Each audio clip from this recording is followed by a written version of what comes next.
Entonces, por eso es que a veces cuesta a los estudiantes de medicina de la Universidad de Carabobo, Central de Venezuela, los Andes, ir a hacer esa articulación de cumplimiento cuando se cumplía, porque ahora lo hacen aquí en el Miguel Franco, el artículo 8, el famoso artículo 8, que era rural o ruralista, como lo llamen. Ya no se hace en las verdaderas comunidades, ¿no? Se hace ahora en, a lo mejor en los CDI o algo, pero todo ya en urbanismo o en otro tipo de ambiente, y no realmente antes sí se hacía de la Universidad Central por los convenios a Amazonas, se hacía en las comunidades indígenas de la Amazonía venezolana, pero donde solo llegaba necesariamente por río o por avión. No había otra manera. Y por supuesto, por selva, el que se sabía el camino por selva. ¿Okay? En marcha a pie. Debemos hablar también de estas tradiciones, todas estas tradiciones que hemos ido mencionando. Debemos hablar, voy a acelerar porque no sé cuánto tiempo tengo. Tenemos que hablar de estos ritos. Por ejemplo, un rito fundamental de permanencia de lo invisible a mi existencia es comerme mi muerto. Y no son antropófagos, fíjense, ¿no? Es un ritual de significación, de permanencia y de vinculación, de familiaridad, porque todos somos uno. En la comunidad, cuando los padres fallan o se ausentan por alguna manera, la comunidad asume la responsabilidad de los niños. Y uno ve, fíjense, una de las grandes cosas que nos ocurre con el desarrollo y con el urbanismo, con todo, es que tú a veces no conoces ni siquiera al vecino de tu apartamento y lo tienes al lado. Entonces, oye, tenemos que ir revisando esas cosas, ¿no? Eso no nos hace ni peor ni mejor que nadie, sino que es una visión natural, es una visión de compartir de ser humano. Ya lo vamos a ver. Y por supuesto decíamos que cada elemento que constituye la cosmogonía de ese ente o pueblo en particular tiene una significación. No es al azar. Eso viene y además se fortalece por tradición oral. Por supuesto que hablamos y tenemos la palabra mágica de la colectividad, que en este sentido es de la comunidad. O sea, lo comunitario como colectivización de la necesidad de vernos cada uno como interdependiente y necesario para todos. Fíjense cómo es la definición. No es que yo soy, no es que yo tengo. Allá lo llaman el complejo, lo desarrollamos nosotros, los psicólogos que ejercimos allá en Amazonas. Desarrollamos una cosa que no existe en la nomenclatura del DCM, ni el CIE-11, ni nada de eso. Nosotros llamamos el complejo del minero. Ustedes saben que el minero tiene dos cosas. Va, trabaja y encuentra una raya, dos rayas, un granito. Va y lo disfruta porque él dice, mañana vuelvo a trabajar y vuelvo a conseguir. A lo mejor no consigue más nunca nada, ¿no? Pero él siempre tiene esa esperanza de que sí va a conseguir, entonces nunca ahorra, nunca tiene, nunca nada. Entonces, y además de eso, una de las cosas que desarrolla el minero es cuando saca el primer producto de su trabajo, primer contenido mineral, él compra las cosas que necesita para vivir ahí en ese momento. Y lo principal es una planta eléctrica. Como no hay electrificación, él compra su planta eléctrica. Y entonces no hay sentido colectivo de solución del problema, sino que si hay 20 grupos mineros, se constituyen en grupos de 3, 4, 5 y 6, esos 6 viven aquí y ellos tienen su planta eléctrica. Pero al lado hay otro grupo de 4 o 5 mineros que también tienen su planta eléctrica. Es decir, la solución a la electrificación del minero no es colectiva, es individual. Yo resolví mi problema de electrificación y entonces usted llega a un lugar minero en Amazonas y si llega de noche, bueno, es un concierto de ruido de plantas eléctricas, rum, bam, bam, bam, bam. Y bueno, y el que tiene música, pues te pone una música, el otro dice, ¿qué es esto? Entonces, aquí no. En la cosmogonía del indígena es la colectivización. Por ejemplo, nos enseñaron, yo desde los 9 años andaba en el río Orinoco pescando, y nos enseñaron que usted llega y lo que usted saque, eso va para la mesa. Vamos a suponer, yo comencé a disparar una escopeta 20 desde los 11 años. Y algunos dirán, bueno, yo veía una lapa, yo aprendí a cazar lapa y veía una lapa y la mataba. Y me dirán, bueno, pero está acabando con la naturaleza. No, ese es un modo de vida. O sea, yo no estoy matando para vender y enriquecerme para la comercialización. Es un modo de vida natural que nosotros cazábamos una lapa para comer. Pero al llegar, la lapa iba a la mesa, se raspaba, se calentaba el agua. Y entonces comenzaba mi mamá, hijo, tome, llévale esta piernita a su tía María. Llévale esto, no sé qué, llévale esto, no sé qué. Y a la final, lo que menos comíamos la éramos nosotros. Pero la satisfacción era ese compartir con la noción de colectividad, de familia. Pues también el concepto de familia hay que revisarlo en este sentido, ¿no?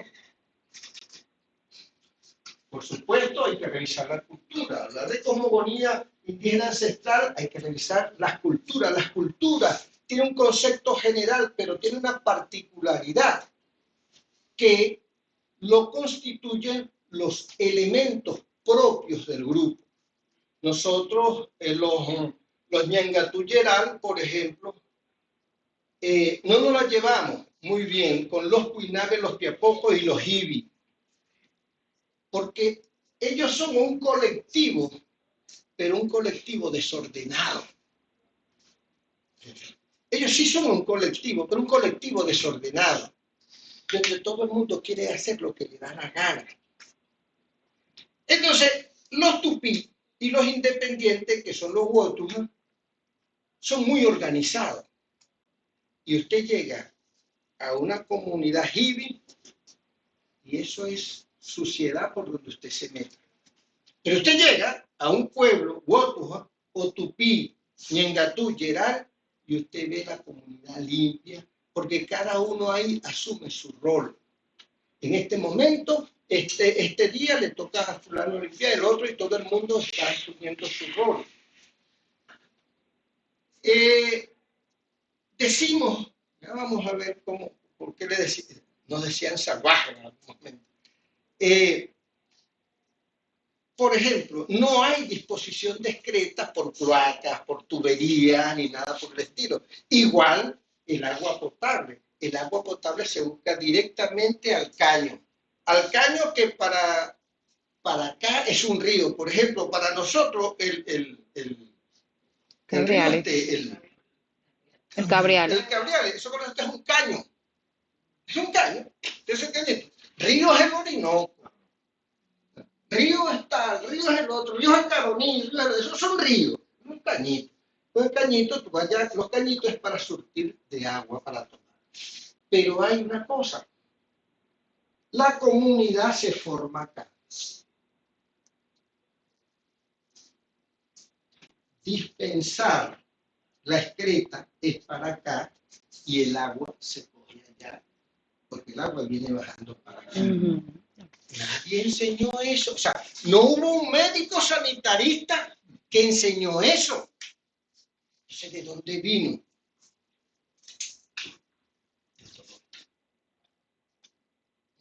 Hijo, desde pequeñito, para acá no se hace pupú. Se hace para acá. Porque para allá se saca el agua. Y eso lo aprendemos.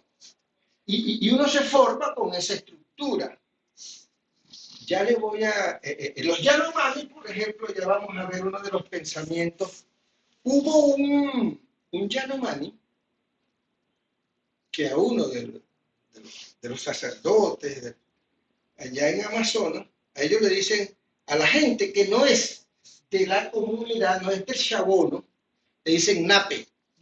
Nape significa visitante, extranjero, no comunitario, pero no solamente el hombre blanco, sino cualquiera otra, de otro pueblo indígena que no sea de ellos, es un Nape, es un visitante, es un extraño, es un extranjero.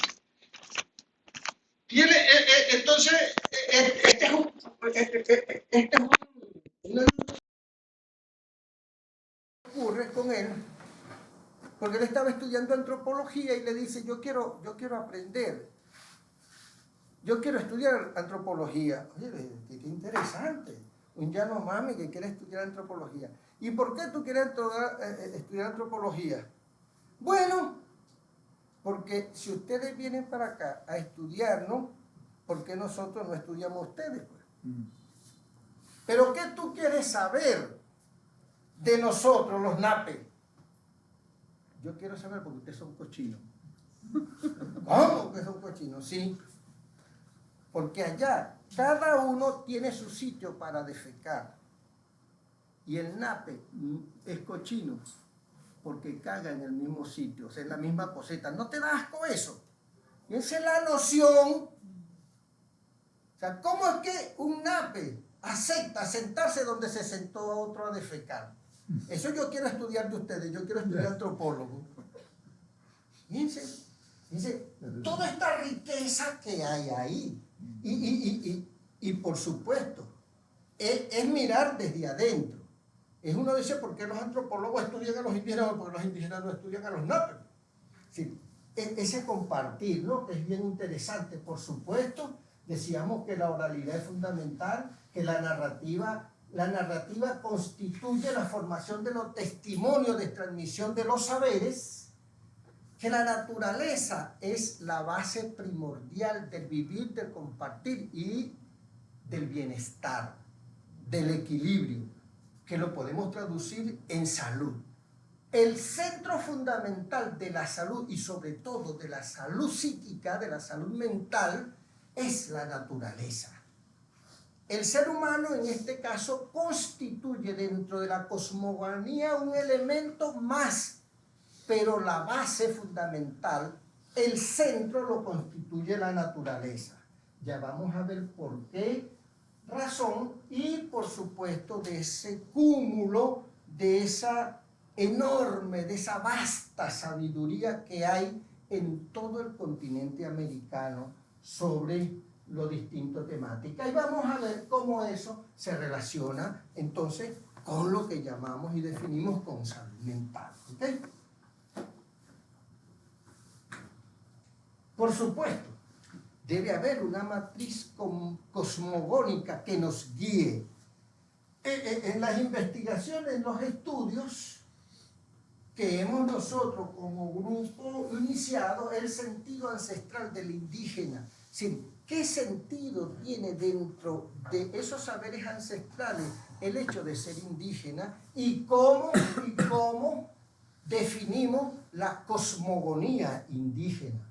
Eso nos lleva entonces a definir el sentido de la identidad, es decir, del sí mismo indígena. Ahora es reciente, porque apenas la Constitución de los Derechos de los Pueblos Indígenas por la Organización de las Naciones Unidas fue en la Asamblea, creo que fue el 17 de septiembre del 2006.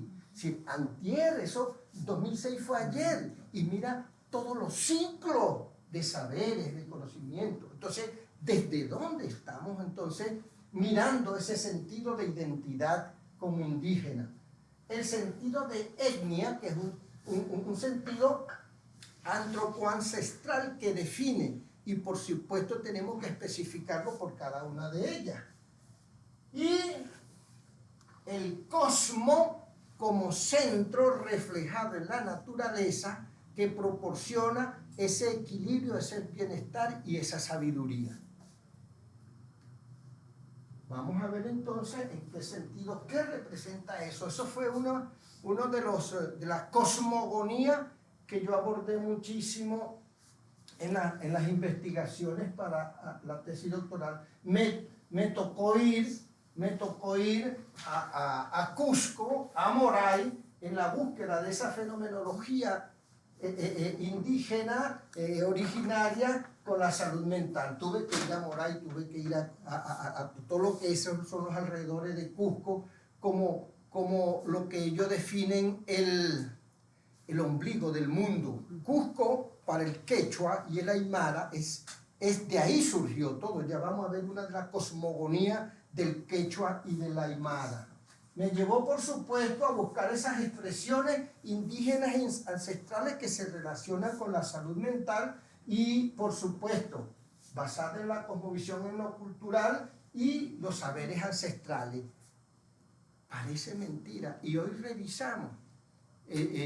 Ahora mi interés es un poco hacia lo que es el yaruro. No sé si ustedes han oído hablar de la etnia el yaruro, que es el indígena del llano.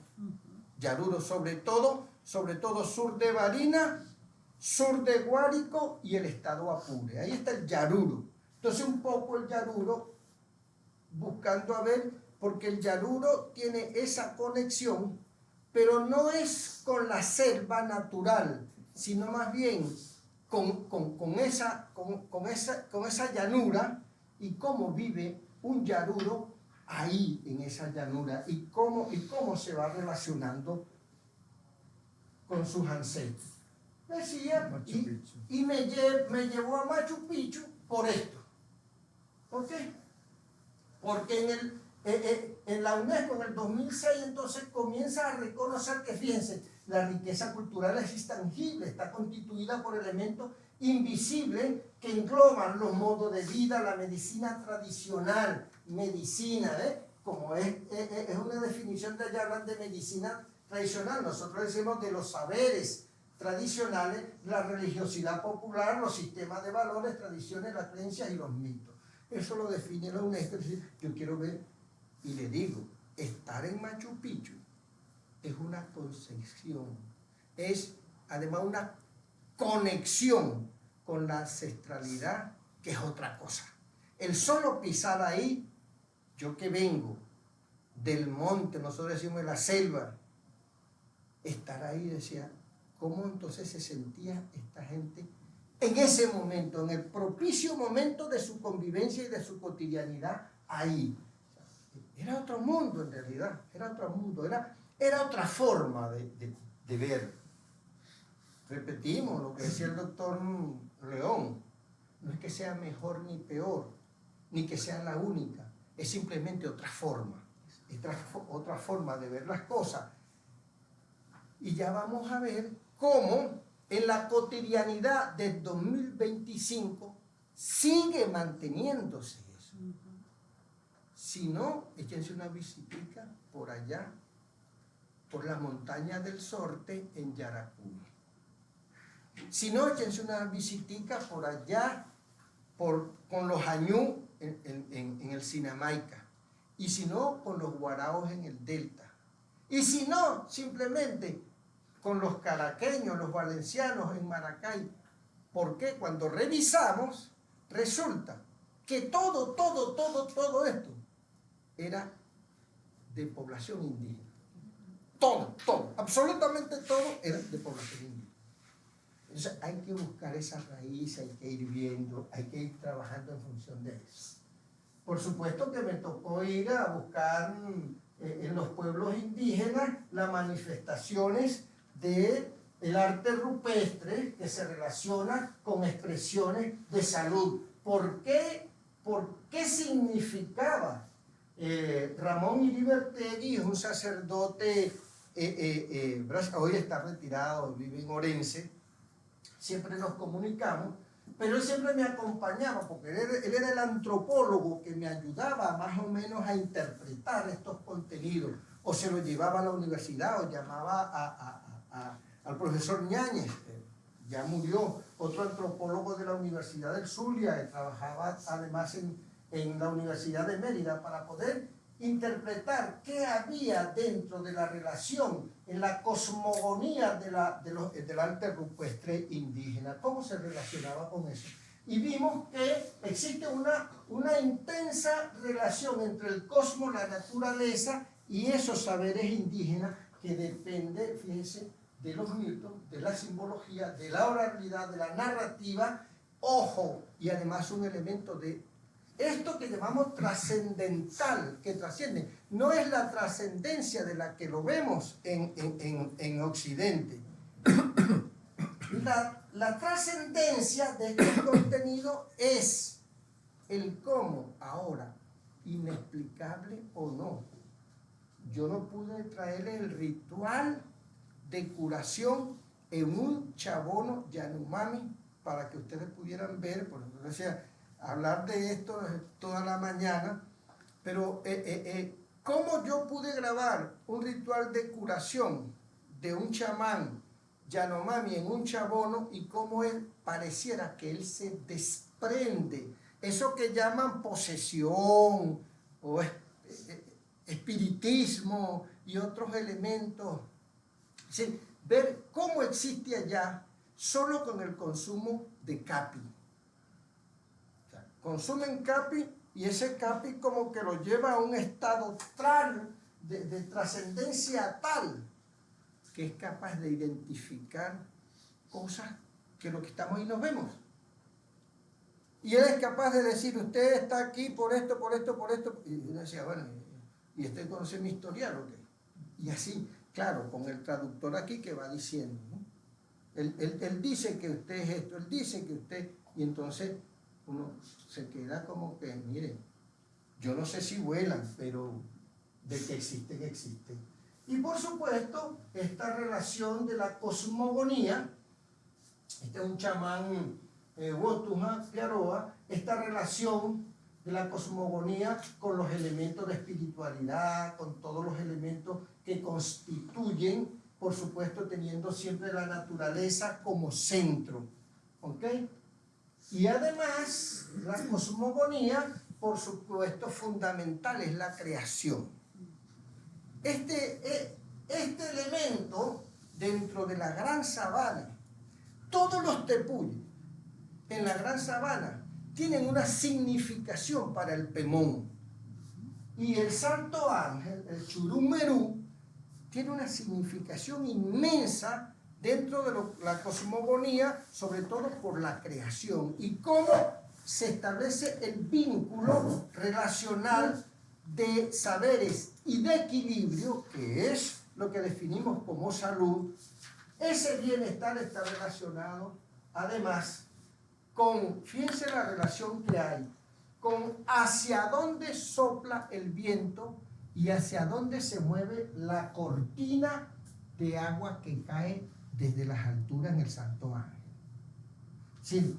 Si el viento sopla hacia allá y la cortina de caída de agua se pega hacia el tepuy, es una significación igual al lado izquierdo, igual al lado derecho. Sí. Se paran y ven, y entonces te dice, mire, ten cuidado porque ahora hay una relación ahí bien significativa y entonces eso forma parte de esa, porque Dios creó al Santo Ángel para manifestar lo que nos puede ocurrir como pueblo.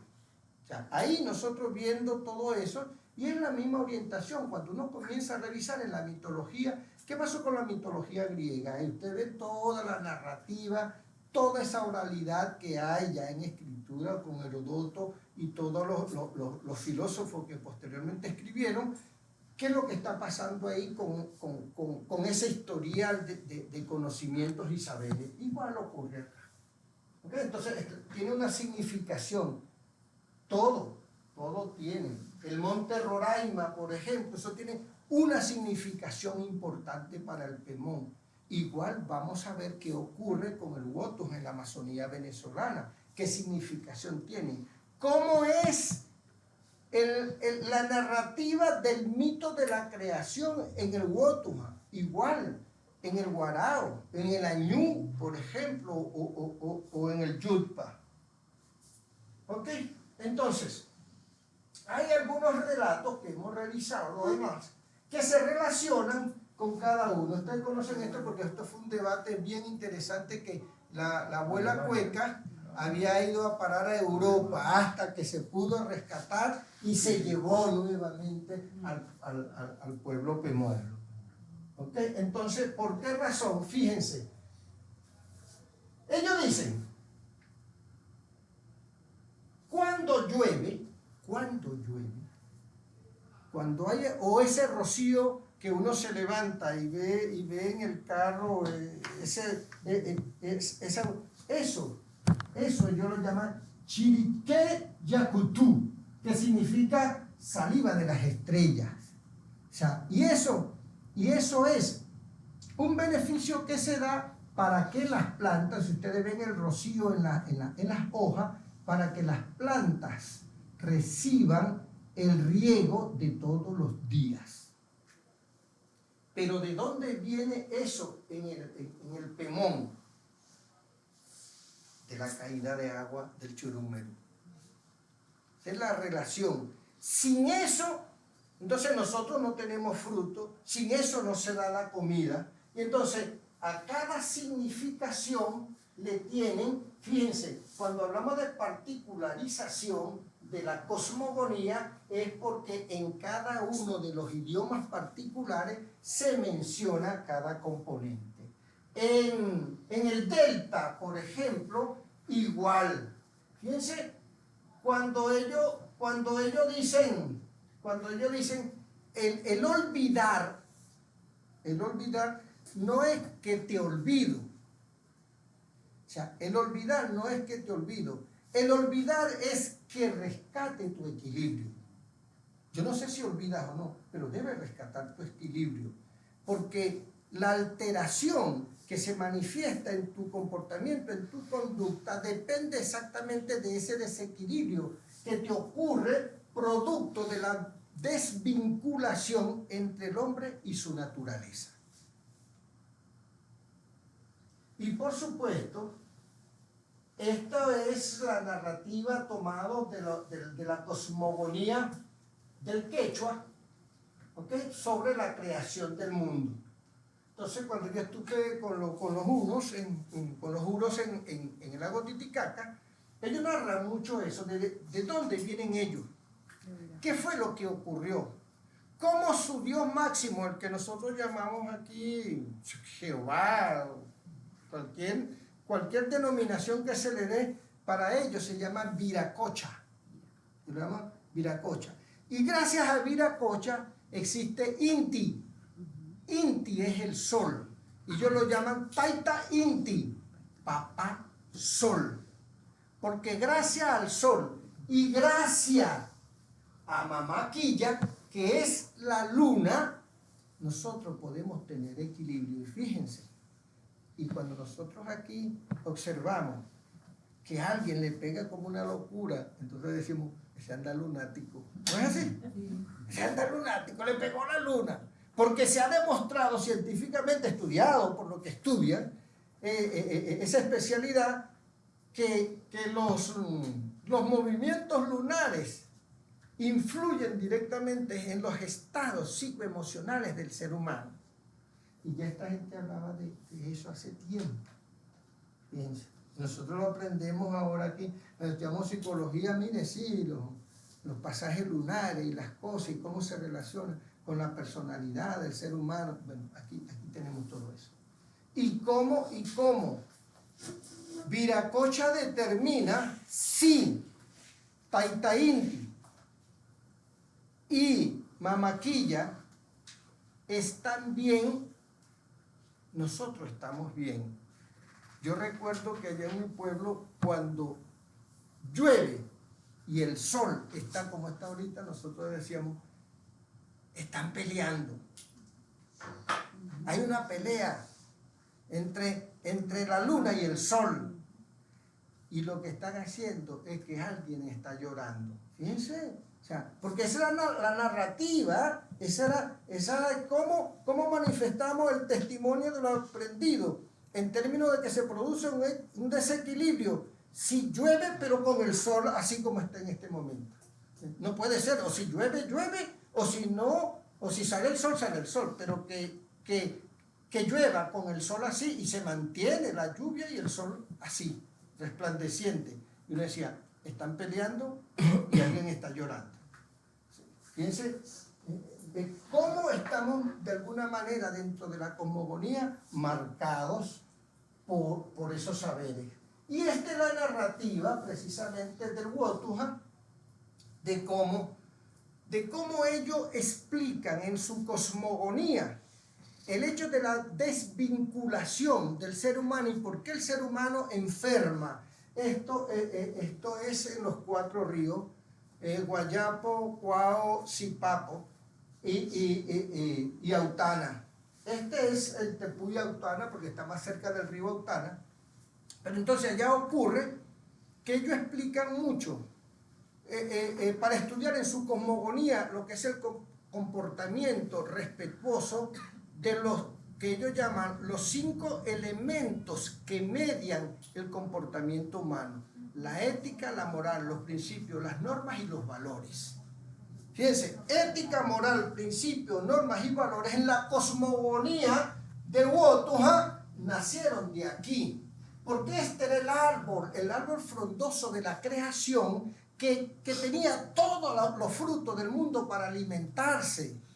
Pero llegaron unos animales ávaros y no se conformaban. Por eso es que mi mamá y mi abuela nos decían, mate uno, tumbe uno, si es para ti, porque vas a tumbar un saco. ¿Por qué? No, es para ti. Deja la avaricia no es buena, la avaricia desequilibra. Entonces, la avaricia acá hizo que unos animales constituyentes del mismo pueblo tumbaran el árbol, porque querían todos los frutos, y se despierta en el ser humano la avaricia.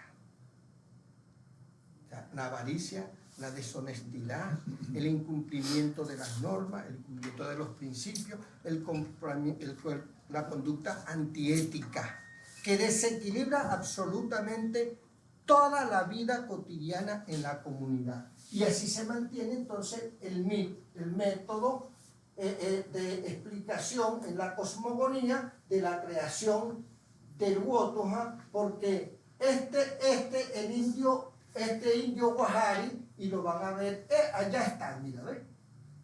Aquello que están allá es el Guajari y su sobrino. Esos son otros elementos que en esta fotografía no se ven, pero de una comunidad que se llama Raudal de Ceguera, que queda más acá. Cuando se toma otra visión de la Autana, se ve el Guajari, que es un prontuario de formación más pequeña que la Autana. Y ahí miren, eso es sentarse a orilla del río Sipapo, y desde ahí ver el Autana con el chamán ahí echándote el cuento de toda esta mitología de creación. O sea, una narrativa súper hermosa con elementos, y te dice, ¿y por qué el hombre hoy se preocupa más de lo material? ¿Y por qué el hombre se preocupa más de... Hoy estamos viviendo un mundo de tecnología, etcétera, ¿y por qué es eso? ¿Por qué vale más lo material que los sentimientos verdaderos que hay dentro del ser? ¿Por qué olvidamos esas esencias? Todas esas enseñanzas te las narran. Imagínense en un atardecer con una mirada hacia el Autana. Aquí uno dice, aquí hasta Dios goza, decía mi hermano querido Alirio González. Y por supuesto revisamos, porque tenemos que revisar cuáles son las prácticas preventivas ya en términos operativos de la curación. ¿Qué es lo que se hace? ¿Cómo se hace? Yo, gracias a Dios que me ha dado la oportunidad de asistir a sesiones de curación de varias etnias, ¿no? Curación chamánica del Yanomami, del Hibi, del Wotuja, cada uno con elementos particulares. ¿Ok? Fíjense, este es un Hibi que usa rama. Por ahí había traído yo una grabación, no tenemos corneta, porque con corneta es que suena. Yo hice una exposición en México, en un congreso en México, donde llevé la grabación de los ritos de curación Hibi, que son estos, ¿no? Hibi grabado en un CD.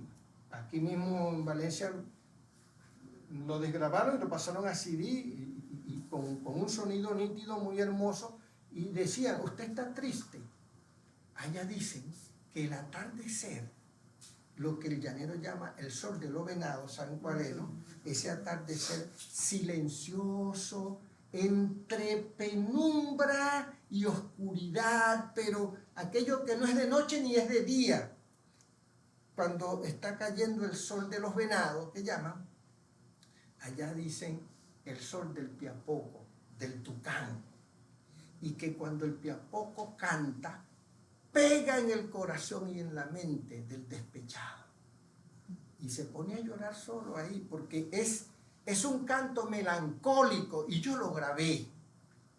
Y por eso tenerlo y oír cómo canta un piapoco en un atardecer, uno dice, es que verdaderamente esta vaina, claro, uno ya pensaba occidental, yo aquí me lanzo un trago de whisky rapidito, decía yo, ¿no? Porque es que la motivación, pero era un poco para comprender, sí. Entonces, ese sonido de los cánticos de curación, en los rituales, ese sonido propio, estar, y el que no ha ido lo invito, y no por turismo, sino por formación, ir a la Gran Sabana, y visitar el Salto Ángel, y lleguen hasta los más cercanos y se sientan solamente ahí a oír la caída del agua en todo ese silencio de la Gran Sabana.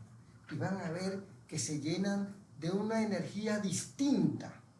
En cada viaje es una oportunidad para enriquecerse. Y eso es parte precisamente de la promoción y de la prevención de la salud mental. Yo subí la Autana. Y subir el Autana, sí. Claro, el Autana no se sube. Yo he llegado hasta el Guajari. Hasta el Guajari, porque fíjense la otra significación, y gracias por recordármelo. Cuando uno va subiendo al Guajari, que es como subir al Cerro del Café, ¿saben? Un pelito más alto, sí, pero igual, un sendero, por ahí uno llega para apreciar el Autana en todo su esplendor. Y saben que dice el acompañante, que es Wotuja, pisa más duro, te dice. ¿Por qué será que le dicen a uno? Te dice. ¿Por qué será que le dicen a uno? Yo no entendía, y él me decía, pisa más duro, mientras íbamos subiendo, y cuando llegamos allá me explica, porque este fue el culpable de que en el mundo haya avaricia y respeto, hay que joderlo. Fíjense cómo es la cosa, ¿no? Písalo, porque fue el indio Guajari, ¿no? Leyeron ahí en la cosmogonía. Por culpa de él, el hombre es muy exageradamente avaro, ambicioso, se olvida de la naturaleza humana, hay que pisarlo, písalo. Y yo digo, coño, pero ¿qué más puedo pisar si la vaina estoy subiendo? Pero es eso, ¿no? Pero en su sentido, ellos hacen que la gente suba el Guajari para contemplar el Autana, pero es para que pisen al culpable de esa anomalía, podemos llamarlo así, de lo que existe hoy en el ser humano. Si ellos no se hubiesen puesto con su avaricia a tumbar y a cortar, mira cómo quedó eso, quedó mocho, y ustedes ven la significación, fíjense, quedó mocho. Esto se está viendo de otro, pero de allá del Guajari, ese Guajari ellos dicen, písalo, y fíjense, ellos lo mocharon. Y las ramas todas cayeron porque ellos querían los frutos. Y esa culpa es de Guajari, ese Guajari que está allá. Y ellos decían, písalo, porque él es el culpable. Una pregunta, ¿hay alguna información de la tradición oral que hable de por qué Guajari se volvió avaricioso? O Sí, simplemente, sí. Lo que pasa es que esto es un Sí, claro, por eso es que le pregunto, sí. porque ahí estaría el Pero origen del mal. en la narrativa, ellos explican en la narrativa, en la tradición oral, porque ellos cuando narran esta experiencia de la cosmogonía, ellos enseñan, ¿no? Es la narrativa preventiva de aprendizaje del por qué, qué es lo que tú no debes hacer para no caer en Para lo que no ser cayó guajari. ¿Okay? Eso Eso está ahí. Eso se asemeja también al concepto de pecado, ¿no? Sí, correcto. Y el fruto también, Correcto. el árbol, el génesis. Correcto. Sí. Porque hay en la cosmogonía Wotuja hay algo que nosotros lo vemos también en Occidente, ¿no? Que es la debilidad humana y la imperfección humana, y nos hemos acostumbrado a aceptar que como seres humanos somos débiles y lo justificamos. Y cuando hacemos las cosas que no debemos hacer, decimos, oye, que la carne es débil. No, hermano, sencillamente no se debe hacer. ¿Por qué? Es que hemos normalizado lo anormal. ¿Ok? Entonces, revisamos y por supuesto hacemos un análisis de la cosmogonía ancestral indígena relacionada con la salud mental, y vemos, fíjense, que hay elementos de la conducta y del comportamiento del ser humano que se evidencian. Por ejemplo, este es un caso dentro de la cosmogonía del comportamiento de Guajari. Ahí está. Y ellos dicen, es evidente de que el hombre es malo, el hombre es ambicioso, ¿no? Por culpa de Guajari. Ahí está, mira, la evidencia que tiene el Wotuja de la ambición y de la avaricia del ser humano es su autana. Y ellos dicen que eso trasciende, ve ahí donde está la trascendencia, trasciende de generación por transmisión oral, en la transmisión oral. Y ellos luego tienen unos componentes de elementos de formación que nunca se llegó a concretar en aquello que todavía se sigue llamando la educación intercultural bilingüe, que nunca se concretó ese programa, ese proyecto del Ministerio de Educación, que está ahí todavía en desarrollarse, pero ellos lo tienen en ese contenido que vamos a ver ahora cómo es eso. Ok, entonces, observamos conducta, fíjense, lo relacionamos como el iceberg, ¿no? Lo que vemos, lo que le pasó al barco, al famoso barco, al Titanic, que vio, observó solamente algo, pero no se fijó que por debajo es grande. Así, en la cosmogonía hay muchísimos elementos relacionados que observamos cosas, conductas y comportamientos del ser humano, pero dejamos de observar todo lo que contiene en relación al equilibrio del medio ambiente, a los estilos de vida, a las costumbres, a los determinantes mitológicos. Todo esto no lo observamos.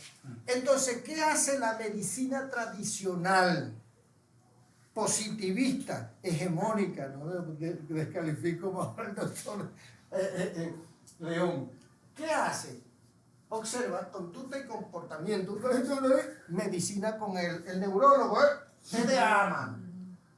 El carajito no se sienta, el carajito tiene su alteración en su elemento de parásito y tiene prurito anal. ¿Y cómo se va a sentar? Porque todo lo que le da pena es rascarse porque está en público y anda.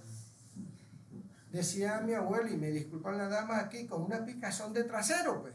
Pero es producto de que el chavo hay que hacerle un examen de ese, es otra cosa. Pero entonces, no, pero dependiendo de las especificaciones, de esa especialidad, creo que si lo llevan al neurólogo infantil o al psiquiatra infantil enseguida, chácata, viene el tratamiento de base. Entonces, es un análisis, ¿no? que debemos es revertir esto y comenzar a ver que esto se ve por alguna razón. Es decir, siempre buscar aquello de lo que en medicina tradicional se enseña como el verdadero agente etiológico, pero no solamente en la causalidad, sino en las distintas determinaciones, los distintos determinantes ¿ok? Que tienen que ver con ese comportamiento. Así se mira desde la cosmogonía. Y por supuesto que eso nos lleva a la declaración de UNAPE. Debemos revisar a esa declaración del UNAPE. ¿Por qué? Porque por ser como es, mira lo que dice UNAPE. Ya saben lo que es un UNAPE, ¿no? Un extraño, un blanco, uno que no es de mi pueblo. Declaración de UNAPE español. Los muy tontos no saben lo que dicen. Para decir tierra dicen madre. Para decir madre dicen ternura. Para decir ternura dicen entrega. Tienen tal confusión de sentimientos que con toda razón los buena gente que somos nosotros los llamamos salvajes. Esta era la definición del indígena originario en ese momento, en la declaración de Senado. Fíjense cómo era la cosa, ¿no? Ya decíamos, hablamos antes con el doctor León y decíamos, por supuesto, porque el interés no era en lo que estamos haciendo nosotros ahora. El interés era un interés mercantilista. Y el doctor León me decía, claro, pero sí que Europa es Europa porque después de la posguerra, Europa se fortalece con lo que de aquí. Entonces, esa es otra temática, ¿no? Bien interesante para discutir. Y fíjense, el Wotuma enseña a los niños desde esta postura, que es una postura que relaciona lo social, familiar, educativo. Porque incluso la educación no formal, porque parece que la educación que no es formal, que como que no es educación, que no se adecua a la sistematización de los programas educativos convencionales, ¿no? Entonces parece que eso no es educación. Doy gracias a Dios que yo me sentaba con mi abuela a oírle las narraciones de las que aprendí muchísimo de lo que hoy le estoy diciendo a ustedes. Y era una completa formación, porque cuando yo iba, entonces yo comparaba con lo que me narraba mi abuela, y cuando llegaba el lunes al colegio Don Bosco Salesiano, por la señal de la Santa Cruz, que no sé qué, ok, pasen, siéntense, profe, voy al baño, ok, dale pues, por la señal de la Santa Cruz, ok, antes de entrar un Ave María, era otra cosa. Y eso fue, echándole tierra a estos saberes. Y gracias a Dios, ahora estamos escarbando en ellos, ¿no? Y por supuesto, esta es una versión que ustedes deben conocer muchísimo, porque aparece con muchísima publicidad en los medios, que el jefe indio Shatred, norteamericano, en la referencia, por eso decía, a lo mejor son referencias, a lo mejor son traducciones que no contemplan en su totalidad la veracidad, sino que son aproximaciones.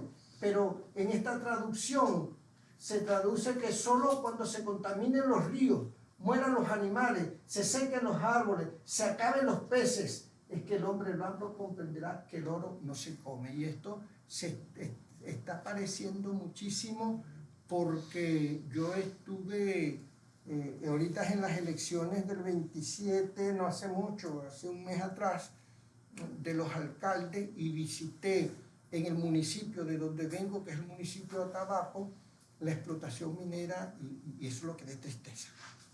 Y con las consecuencias para la salud mental, la salud física, la salud, que eso va a resultar. Y yo le decía, me preguntaban, mira, tú que estás en salud mental, tú que eres psicólogo, ¿qué opinas de esto? ¿Cómo tú ves esto? Y digo yo, bueno, espérense 10 años, porque el mercurio se va a manifestar en los niños dentro de 10 años, y ustedes van a ver todas las alteraciones que va a venir. ¿Será? Bueno, espérenla, pero es un hecho, porque la explotación es de este tamaño y hasta más grande.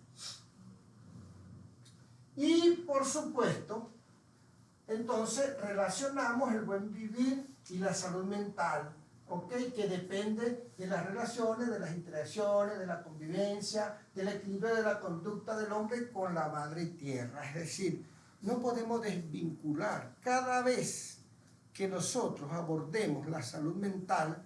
Si tenemos conocimiento de esto, es igual como abordar la salud mental desde el conocimiento filosófico. Hay muchísimos filósofos que dejaron enormes saberes que están allí en referencia para que sirva no solamente de abordaje, de prevención, de tratamiento, de educación, de lo que es la pérdida del equilibrio, la recuperación. Gracias a Dios estamos mirando más hacia este lado. Estamos mirando que hay un componente básico fundamental entre lo que es que vincula la conducta, el comportamiento con el ser humano, del ser humano con los saberes y con la naturaleza. Hoy nos estamos preocupando más por el medio ambiente, pero ha sido de obligación, ha sido porque las cumbres internacionales han discutido sobre el efecto invernadero, sobre el efecto que, bueno, es que las grandes potencias, por ejemplo, el mismo Estados Unidos fue uno de los que no firmó el Acuerdo de Kioto, por ejemplo, para la preservación de la ecología, del medio ambiente, y es donde se produce mayor proporción de contaminantes del medio ambiente. Y entonces, si nosotros nos ubicamos ahí, lo miramos de acá y nosotros decimos, bueno, así como, no recuerdo el autor del libro que escribió Más filosofía y menos Prozac, yo hago una analogía a eso y digo, bueno, más naturaleza y menos Prozac, más convivencia, más comprensión, más tolerancia, más aprendizaje desde pequeño, que mirar la esencia del ser humano es mirar a los que llevamos por dentro y no dejarnos avasallar por elementos que son inevitables, como la tecnología, como los avances, pero reconocer que hay una esencia. Ahora, desde dónde lo vas a mirar es una decisión particular de cada uno, de cada profesional. Lo mirará con, por supuesto, el valor de la espiritualidad, de los saberes ancestrales, de la cosmogonía, de tu propia cosmovisión del mundo o de tu propio convencimiento de que las cosas pueden hacer y hacerse. Ahora, lo importante de todo esto es que míralo de donde lo mire, llámelo como lo llame, siempre va a haber una naturaleza ahí y siempre va a haber un suelo que pisamos y ese suelo contiene una cantidad de conocimientos y saberes que son importantes para tratar, para asistir, para ayudar, para intervenir la salud del ser humano. Eso es lo más importante. Y por supuesto, hablando de eso, elaboramos aún estamos a tiempo, no es tarde. Siempre hay que pensar en volver a lo natural. Volver a lo natural significa revisar la cosmovisión, significa fortalecer la convivencia, la colectivización y dejar dos cosas que hemos inventado en los grupos de discusión: el complejo del minero, que ya se lo hablé, y el complejo de Eudomar. Ustedes saben, aquellos de mi época, ¿no? Sí, sí. Hubo una novela que se llamó Por estas calles, y un personaje que hacía Franklin Bidwell, que era Eudomar Santos. Eudomar no planificaba nunca nada. Él no miraba más allá, él no revisaba el horizonte de la vida, sino que él decía, como vaya viniendo, vamos viendo. O sea, como una improvisación tremenda. Entonces, La convivencia debe estar sujeta a una mirada del horizonte y un convencimiento que la vida de sociedad, como dicen muchos antropólogos, de la otredad es importante. Y por supuesto con un sentido de ese valor que los saberes en la cosmogonía ancestral indígena nos enseña de responsabilidad, y que eso, por supuesto, sin la familia, sin la escuela y sin la comunidad no lo vamos a lograr, porque de ello depende la responsabilidad en convivencia y fortalecida por nuestra propia cosmovisión. Y fíjense cuando le decía, ya voy cerrando, fíjense que cuando le decía que apenas en la asamblea plenaria del 13 de septiembre del 2007, y solo extraje 2 artículos, es decir, un artículo con 2 numerales, el artículo 11 de la declaratoria: los pueblos indígenas tienen derecho a practicar y revitalizar sus tradiciones, costumbres y costumbres culturales. Ello incluye el derecho a mantener, proteger y desarrollar las manifestaciones pasadas, presentes y futuras de su cultura, como lugares arqueológicos e históricos, objetos, diseños, ceremonias, tecnología, artes visuales, interpretativas y literarias. Tecnología, esa palabra ahí, tecnología, y resulta que cuando revisamos yo le decía que los Yanomamis creman y se lo comen. Los Guantuja hacen una sábana de omoriche o cualquier palma y hacen como especie de una envoltura el cadáver y lo llevan a una cueva especial que es su cementerio. Pero ahí mismo ellos hacen sus revisiones de los motivos de la muerte. Y por supuesto en revisiones hay antropólogos que han encontrado incluso hasta intentos de cirugías craneales.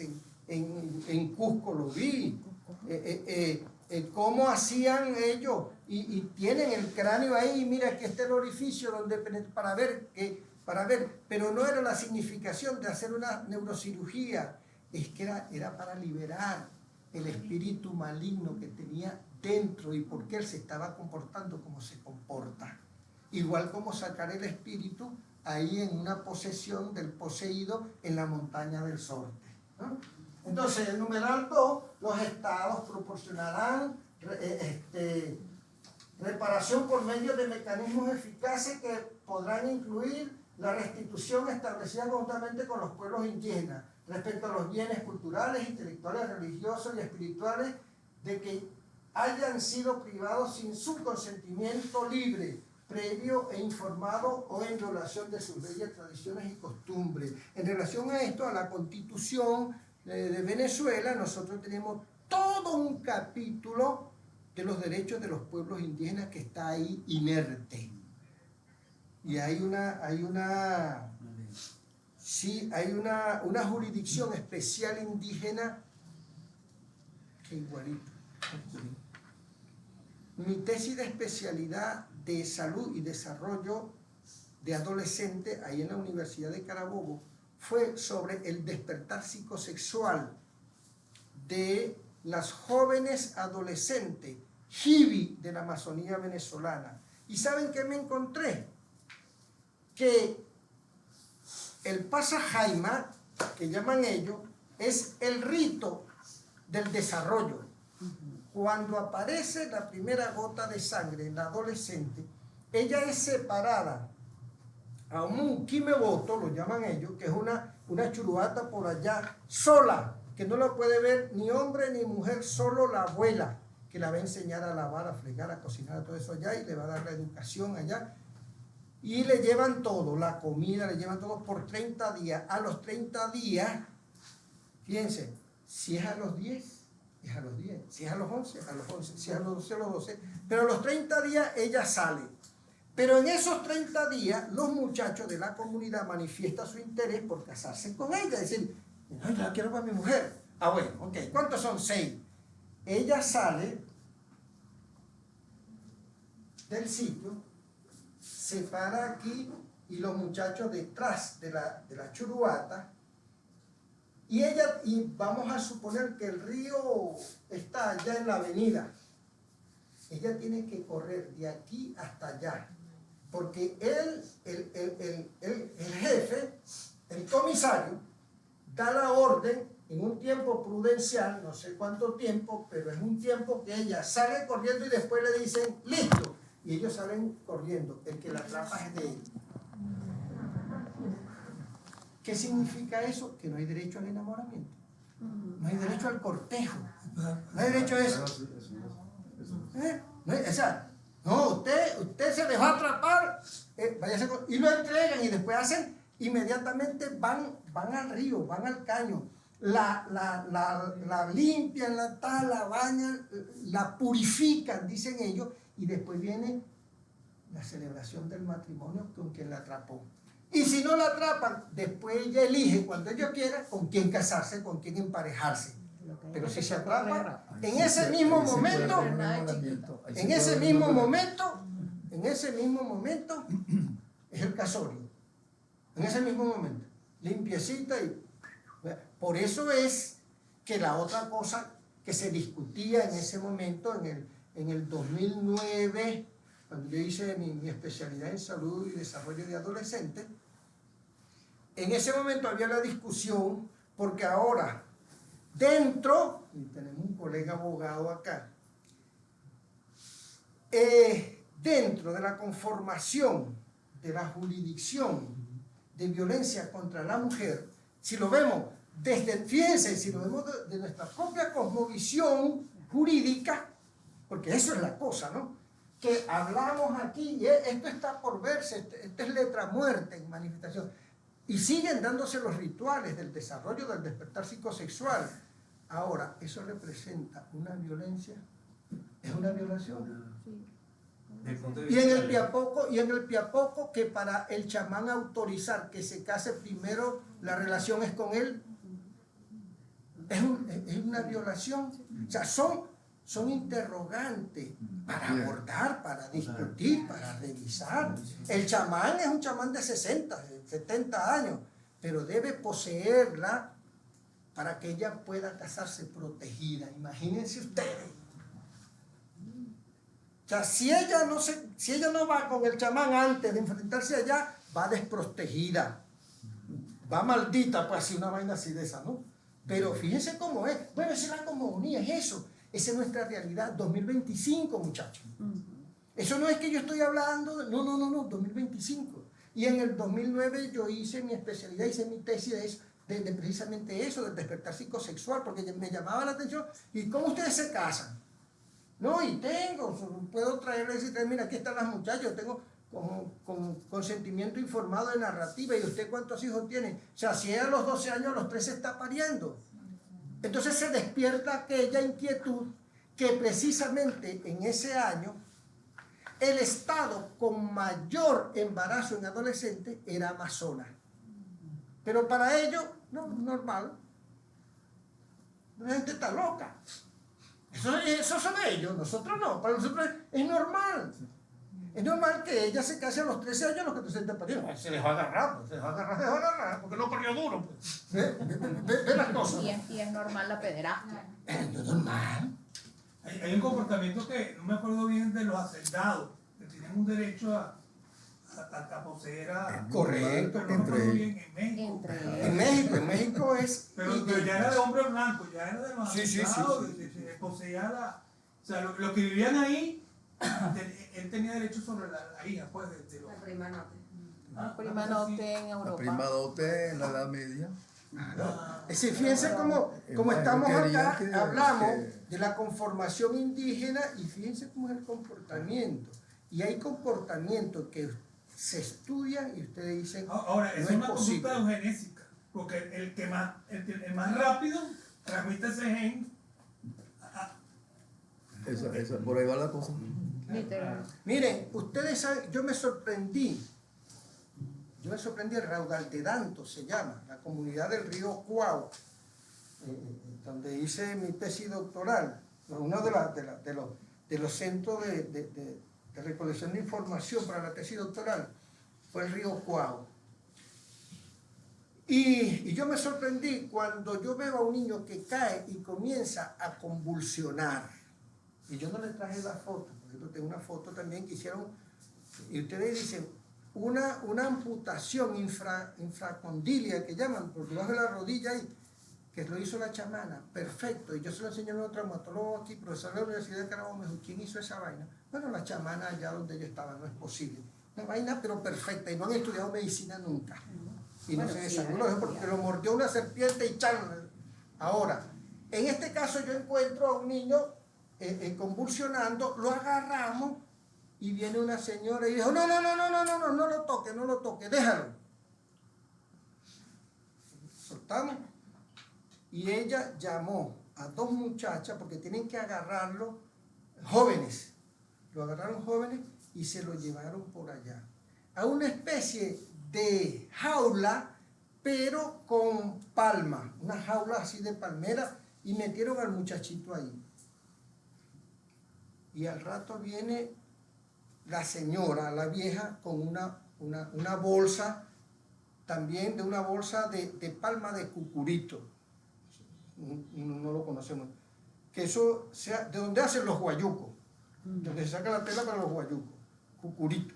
Entonces venía ahí, y ok, y abre y hace así y lo suelta. ¿Y saben qué era? Los llaneros le dicen avispa matatoro. Unas avispas negras así. Y yo le pregunto, ¿y para qué es eso? Eso es lo que lo va a curar de las convulsiones. Bueno,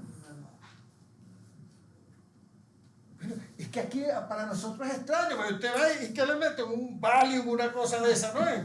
Un anticonvulsivo. ¿No? Allá no.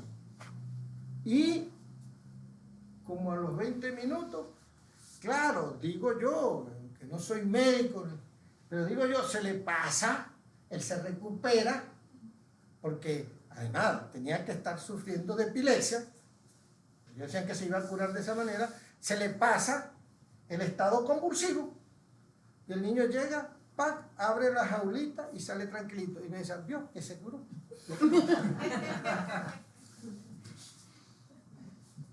Eso es él.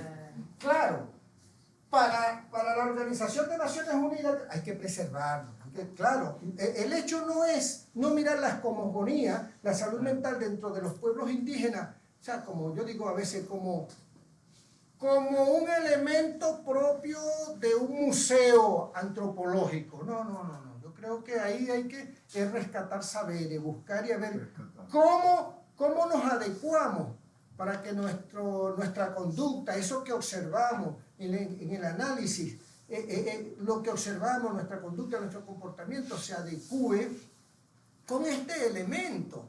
No es que desechemos todo, no, que este elemento constituya parte de la forma que rescatar esos elementos valiosos de la convivencia, de la colectivización, del sentido de comunidad, del sentido de importancia del otro, donde la familia no es una familia nuclear, una familia completamente extendida, comunitaria, donde ahí papá y mamá no son los únicos responsables de la formación y de la atención de los niños y de las niñas, sino es toda la comunidad, es decir, la responsabilidad se tiene todo. Yo no sé si eso de alguna manera se vincula con lo que estamos llamando acá ahora consejos comunales o comuna, no sé. Pero de donde yo vengo es así, claro.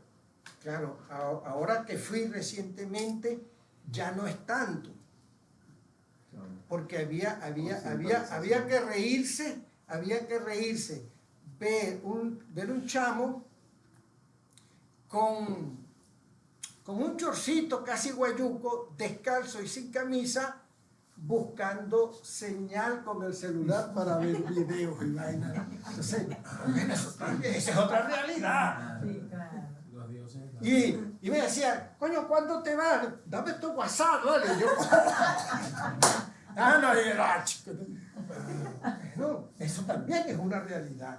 Por eso es que verlo de esta manera no es negar lo que está ocurriendo. Y estas sí son cosas, ya para cerrar, que debemos rescatar, ¿ves? La vida es un desafío, afróntalo. La vida es amor, compártelo. La vida es un sueño, hazlo realidad. Eso es un proverbio hindú. Gracias por la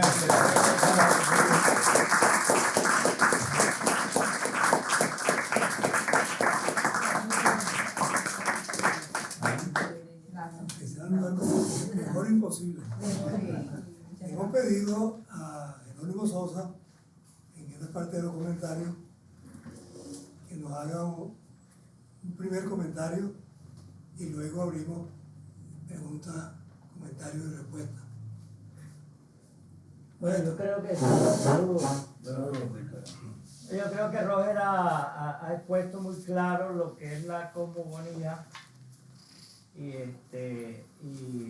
deja abierto el desafío que tenemos de trabajar el buen vivir. El buen vivir, la cosmovisión, la visión, la cosmovisión.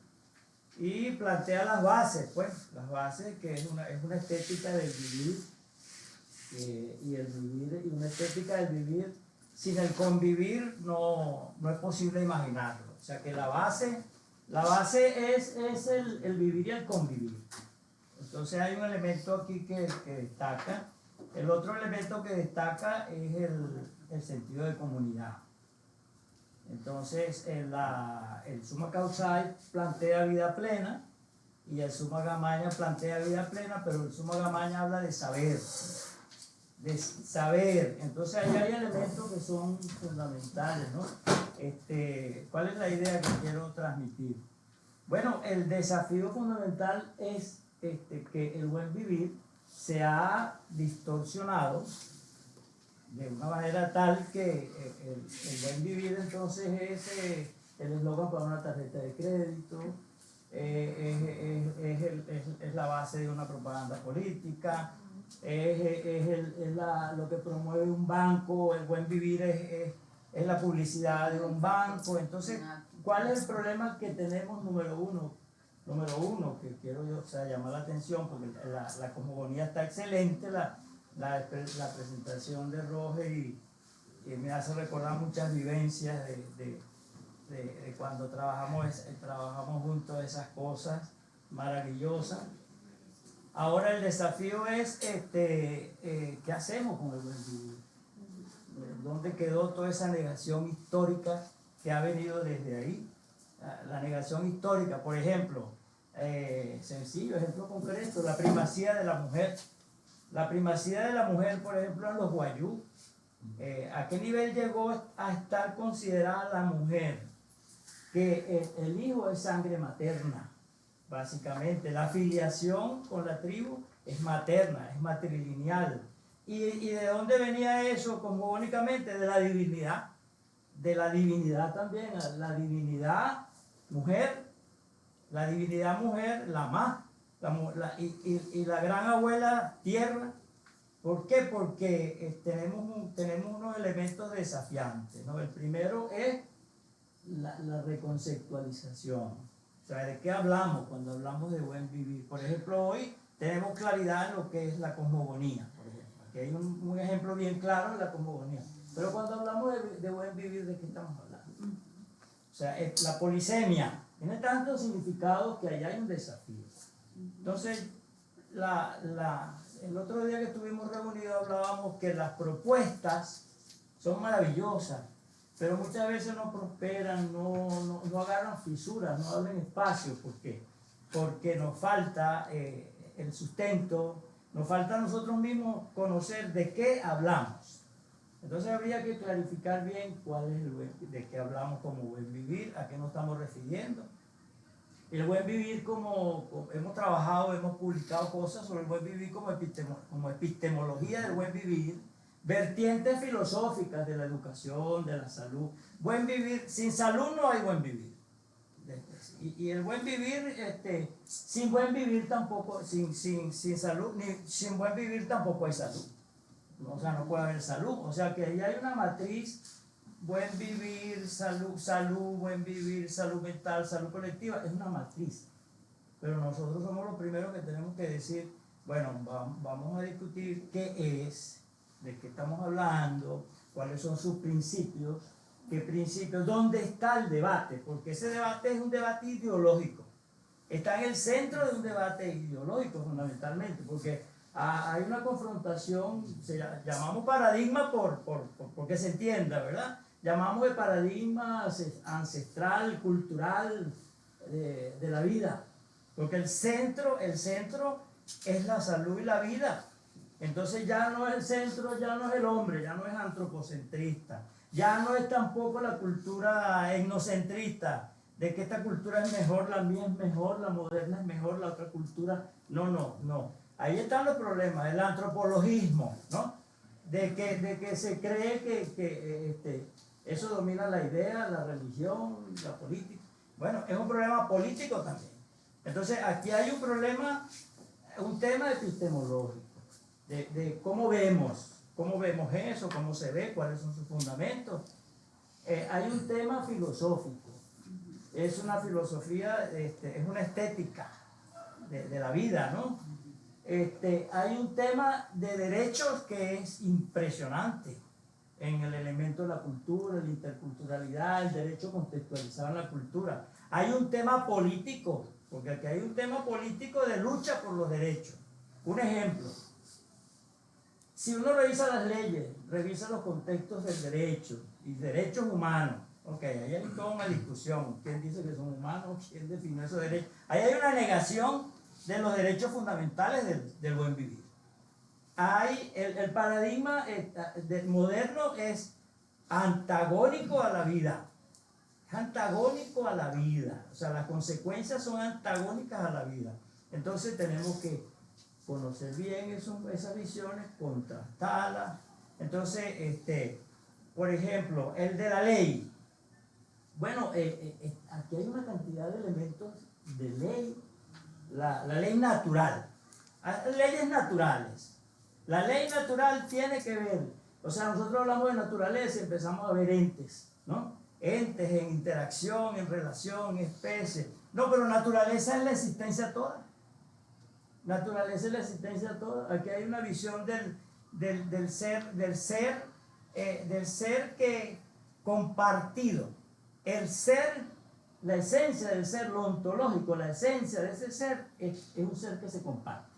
Es un ser compartido. La esencia de ese ser en su relación con la realidad es un ser abierto. Un sistema abierto. Es un sistema abierto. Ahí no hay ese distanciamiento, ciencia, naturaleza, cultura, naturaleza, esa fragmentación que hizo la modernidad, si no lo entendemos jamás, con todas esas disyunciones y eso. Entonces aquí, naturaleza, ¿qué es naturaleza? La existencia toda, en interrelación, ¿no? Bajo ciertos principios. Entonces ahí hay leyes naturales. Esas leyes naturales no están en las leyes internacionales, no están en las leyes sobre derechos, no están. Y la ley, una ley es natural, tiene que ver con la esencia misma y con la naturaleza humana, pues, que piensa esas leyes. Entonces, si nosotros no pensamos una ley natural, es una propuesta, aunque se usa mal eso de libertario, pero esa es una propuesta que han pensado los que realmente piensan como libertarios, o sea, que las leyes no la definan los estados que te imponen, que te alienan, ni las comisiones para definir leyes, no. Las leyes que nacen de la realidad natural, que nacen de la tradición, que nacen de las costumbres, de la tribu, vamos a decirlo así, esas leyes son éticas.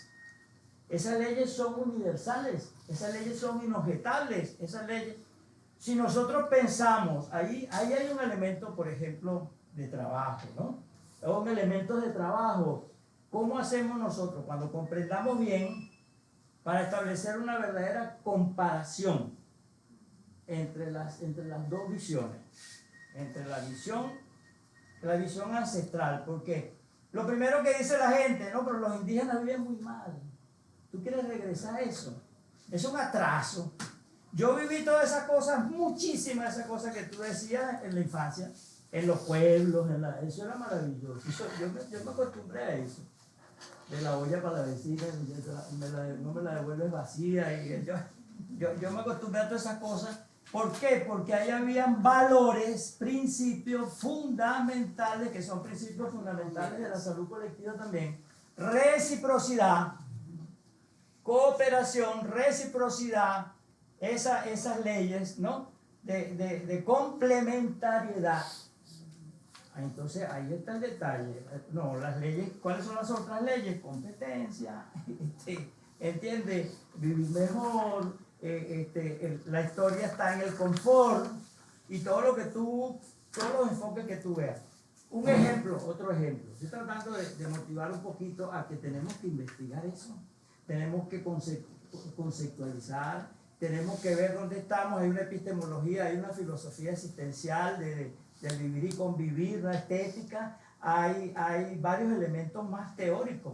Por ejemplo, el planteamiento cosmogónico es reconstructivo. Eso es teoría reconstructiva. Está haciendo una reconstrucción.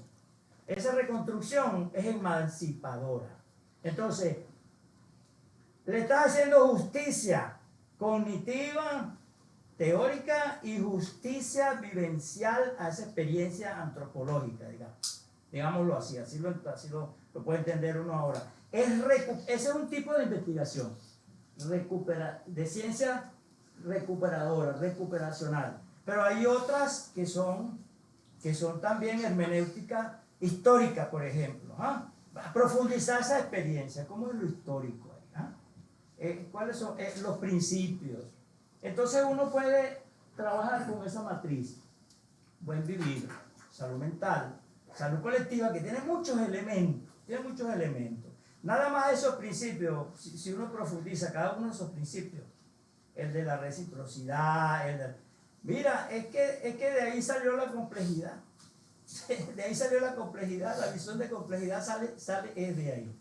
Entonces, lo pedagógico, por ejemplo, ¿cómo hace uno? Entonces yo concluyo. ¿Cuál es el elemento?